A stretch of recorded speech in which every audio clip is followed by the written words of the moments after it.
जय गुरु। आज फिर आपके बीच उपस्थित हो पाने का एक सुअवसर मिला डिवाइन पावर मोटिवेशन 7 चैनल के माध्यम से। आज फिर आपके बीच अपने जीवन की एक अनुभूति, एक घटना के माध्यम से अपने परिवार में हुए घटित घटना, जिससे परम दयाल श्री श्री ठाकुर अनुकूल चंद्र जी जो इस युग के पुरुषोत्तम है, उनकी दया करुणा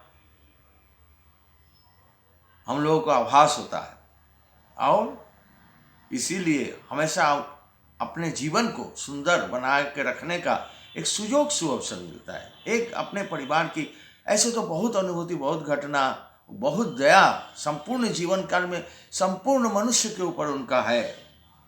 एक अपने परिवार की घटना आपके सामने आज रखूंगा। वो है हमारे बड़े पिताजी की। बड़े पिताजी ठाकुर जी से बहुत पहले से युक्त थे। ठाकुर जी मतलब इस युग के पुरुषोत्तम श्री श्री ठाकुर अनुकूल चंद्र जी, उनके बहुत पुराने शिष्य थे। हमारे बड़े पिताजी नौकरी करते थे बर्मा में। बर्मा देश के वहाँ जो राजधानी रेंगून शहर में वो रहते थे, अपने परिवार के साथ वहाँ नौकरी करते थे। एक उच्च पदस्थ अधिकारी थे और ठाकुर जी के परम भक्त थे। ठाकुर जी उनको देखते ही खुश हो जाते थे। माने इस तरीके का, हम भगवान से कितना प्रेम करते हैं ये जरूरी नहीं, भगवान हमसे प्रेम करता है कि नहीं ये महत्वपूर्ण है। भगवान तभी प्रेम करते हैं जब उनके हिसाब से हम चलते हैं। चाहे कितना भी हम उनको अपने हिसाब से पूजा करना चाहते हैं, तब तक वो हमसे प्रेम नहीं करते जब तक उनके हिसाब से हम नहीं चलते, उनके हिसाब से पूजा नहीं करते। जो भी हो, हमारे बड़े पिताजी एक दिन ऑफिस, उस समय बर्मा में युद्ध चल रहा था, चारों तरफ बमबारी हो रहा था। अचानक बमबारी हो रहा था। कब किस मकान में किसका प्राण हानि हो जाए, किसका जीवन समाप्त हो जाए, कोई अनिश्चित था। सब मनुष्य जो है एकदम भयभीत थे।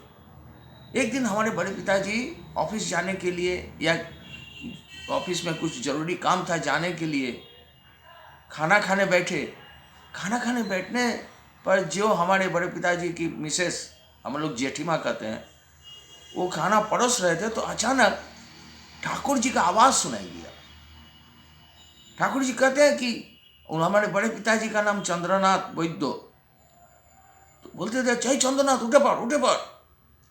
और ठाकुर जी का आवाज़ जब कान में आया, हमारे बड़े पिताजी बोला हमारे जेठीमा को कि जो है देखो तो ठाकुर जी का आवाज़ है, कहाँ से आ रहा है। तो हमारे बड़े जेठीमा जो है वो बाहर गई, इधर उधर गई, ठाकुर जी के फोटो के पास गई और वो जो है देखी कि कहीं कुछ है नहीं। तो हमारे बड़े पिताजी को आके बोले कि तुम्हारा कुछ भ्रम होगा, क्योंकि हम लोग मुश्किल में है, पूरा बर्मा राज देश, और इसीलिए ठाकुर जी के हम जब विपत्ति आता है तो ठाकुर जी को ज़्यादा पुकारते हैं। ये तो प्रैक्टिकल है। इसीलिए मन में हमेशा ठाकुर जी का वो है तो आवाज़ ऐसे सुनाई जाए, ये भ्रम है, खाओ तुम। फिर खाना खाने के लिए जो मुंह में उठाने गया, फिर आवाज़ सुनाई दे, चंद्रनाथ एक्षुनी उठे पड़ो, एक्षुनी अभी उठ जाओ, अभी उठ जाओ। तब जो है ठाकुर जी की दूसरी बार आवाज़ सुन के हमारे बड़े पिताजी और रुकने बोले कि हम कुछ नहीं सुनेंगे, कहीं से भी आवाज़ हो, ठाकुर जी का आवाज़ हमको सुनाई दिया, अभी तुम हमारे साथ चलो, थोड़ा सा जो सामान वामान मिला है आसपास में है उसको लेके निकल पड़े।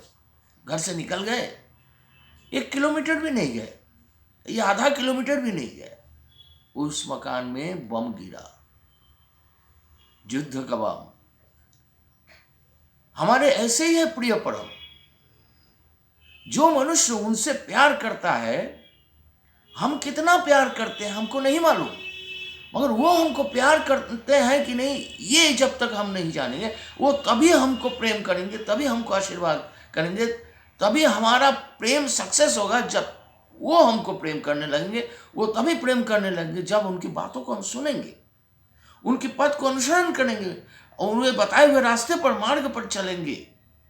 तब वो जब हमसे प्रेम करने लगेंगे, तब हमको बचाओ बोलने की जरूरत नहीं पड़ेगा, वो स्वयं आके हमको किस तरीके से बचा देंगे।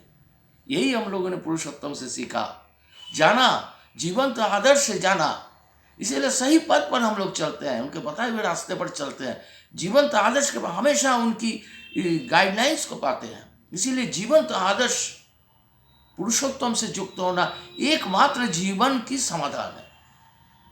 उनकी कितनी ऐसी बहुत दया, अगर वो वहां पर खाना खाने बैठते, अगर प्रभु को बुलाते भी रहते तो पता नहीं प्रभु आ पाता है कि हम कितना करते हैं, प्रभु तो चाहते हैं आ पाता है कि नहीं प्रभु। ऐसा कर्म हमारे जीवन में होना चाहिए जिसकी वजह से प्रभु मजबूर होकर पिता रूप में जब उनको पाएंगे, भगवान बोल के रखेंगे तो कभी नहीं आएंगे। पिता रूप में परिवार के सदस्य अपना प्रिय परम के रूप में जब रखेंगे तब वो खुद आएंगे हमकी हमारी रक्षा करने के लिए। यही प्राप्ति संपूर्ण सत्संग जगत में संपूर्ण भक्तों को प्राप्त होता है।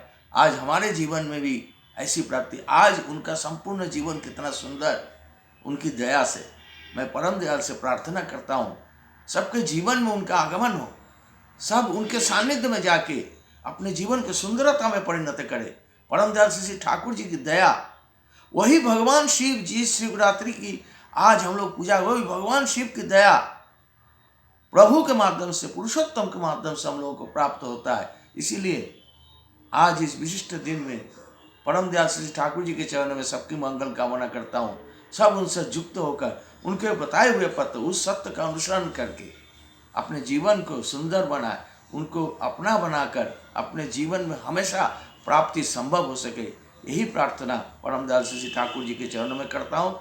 जो भक्तगण इस चैनल को सब्सक्राइब नहीं किए हैं, लाइक नहीं किए हैं, शेयर नहीं किए हैं, बेल बटन को नहीं दबाए, फिर अनुरोध करता हूँ कि इसको दबाइए ताकि आगे आने वाले दिन में अपने विचारों को आपके समक्ष रख सके और हमारे जीवन को आगे बढ़ाने में एक सहयोग प्राप्त हो। सबकी मंगल कामना परम दयाल के चरणों में करता हूँ। जय गुरु, वंदे पुरुषोत्तम।